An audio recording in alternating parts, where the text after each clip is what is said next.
A Russian Soyuz launches, now on kNews. Hi there, I'm Lucas and welcome to kNews for week 21, 2017, and a special thank you to all my kNews boosters on Patreon.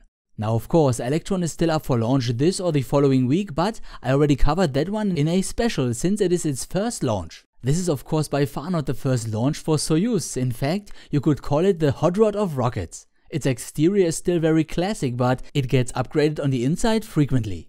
The launch is scheduled for tomorrow morning UTC from Plesetsk in Russia. On top Soyuz is the Frigate M upper stage and a EKS or Tundra satellite. EKS translates on Russian to Integrated Space System and it has a intelligence purpose. Below that are as usual the second and first stage with the tapered strap-on boosters. Launching from Plesetsk at a relatively high latitude, meaning far away from the equator, the rocket will head for a highly inclined orbit. In this case it will be a so-called Tundra orbit, which is similar to the one of the Molniya satellites.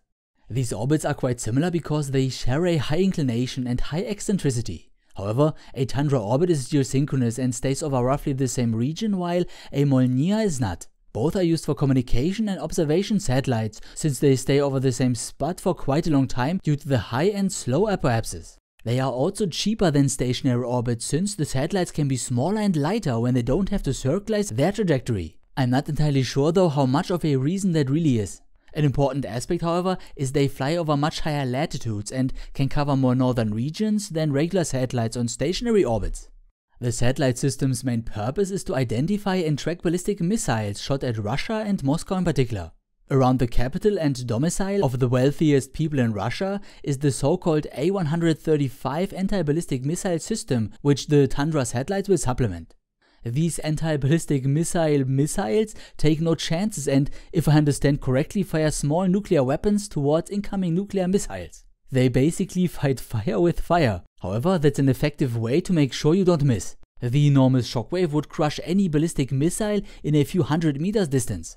Having staged through all its stages, the frigate upper stage will at some point release the satellite and it will go on its own. This mission is at least partly classified, so I can't really tell you more about it. I'm still a little hyped for the Electron launch and hope the rocket won't blow up.